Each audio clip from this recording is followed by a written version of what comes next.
I know, I know. Why the hell is Table of the Giants in a tournament map pool in 2025? Well, all I can say is I didn't make the map pool, and I managed to get some maps removed from the pool that were worse than this.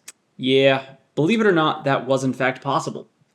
I do hope that this game will at least serve as a note or a reminder as to why Table of the Giants should not be in any map pools in 2025 or 2020, or probably even back when it was made for that matter. It's not a good map, y'all.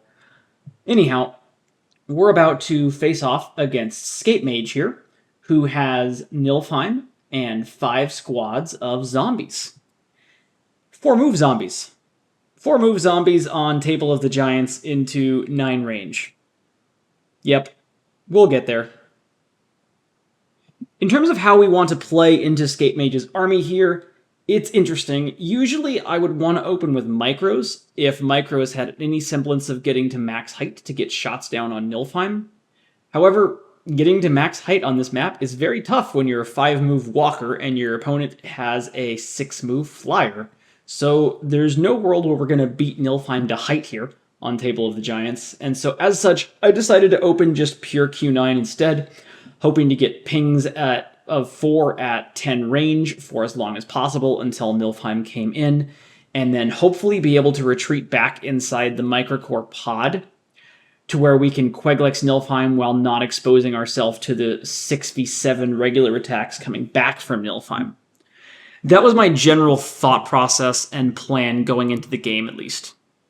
I win the opening initiative and move Q9 up as far as he can get, but that's not far enough to be in range yet, so I don't get an attack off this turn.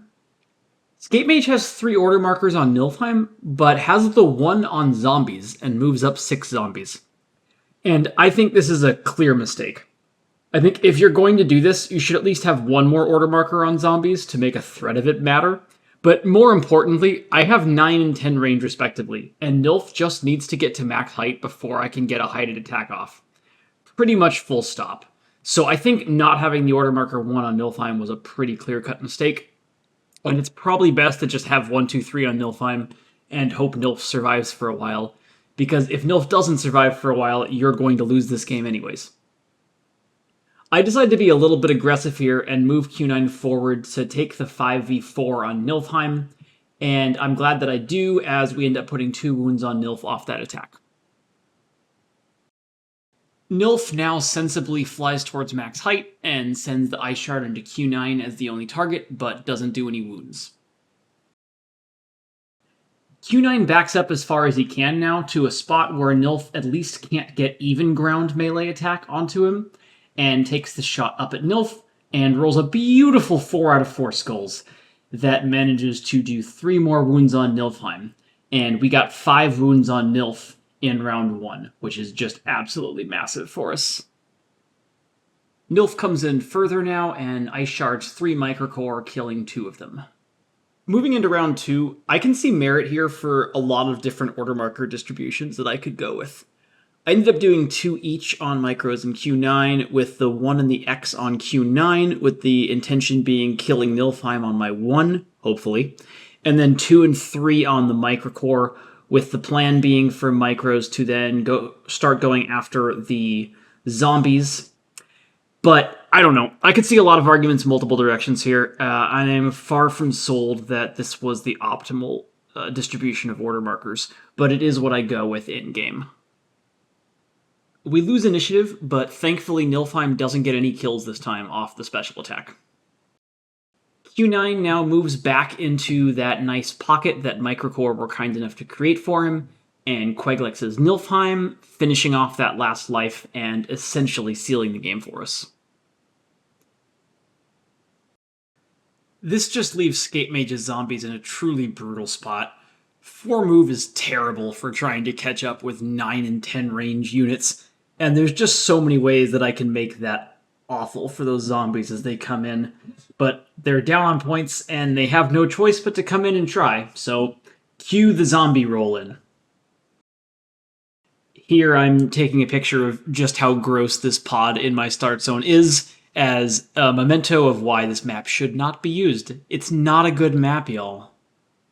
I have to say, Scape Mage did an admirable job of trying to prevent me from shooting as many zombies as I otherwise might have been able to. Things like hiding their heads in those little pockets of space in the middle of the Table of the Giants, because, as it happens, zombies only have hit zones on their head, not the rest of their body. So there was some cute little techie stuff like that that Scape Mage was able to do to minimize the amount of shredding I do to these zombies as they come in, but ultimately it's still a near no-win situation.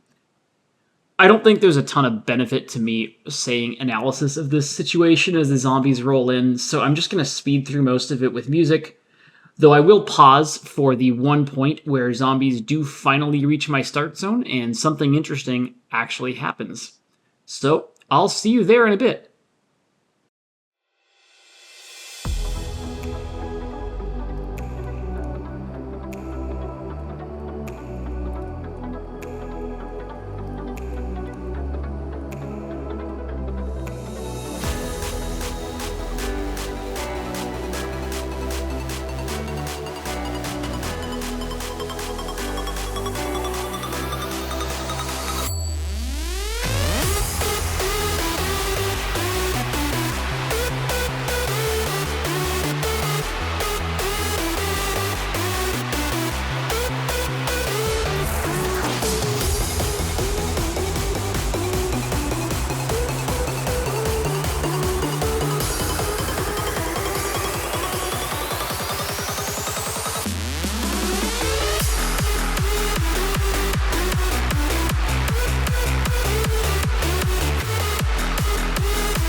Wait, the zombie finally reached my start zone?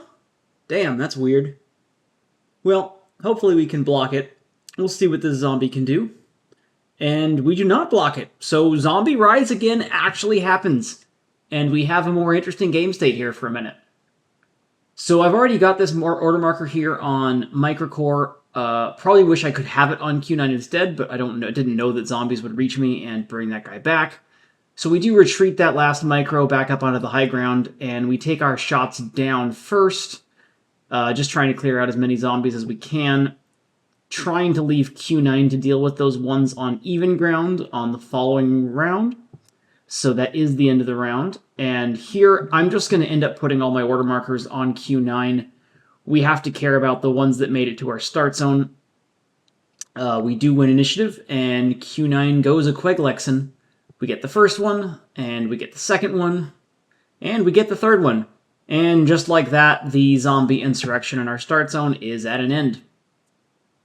With that brief problem resolved, I will go ahead and resume the playing of the zombie massacre at 5x speed with some music.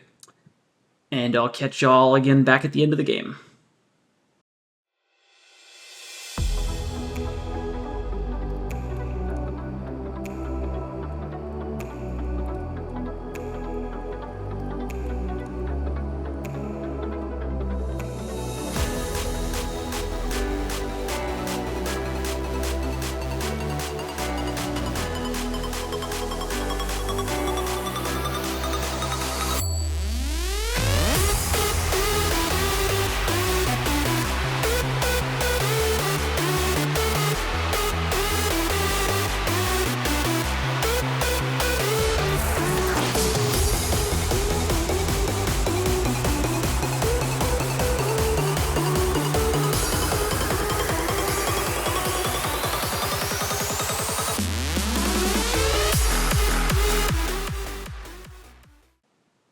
With that, Isamu goes down, and this game is mercifully over.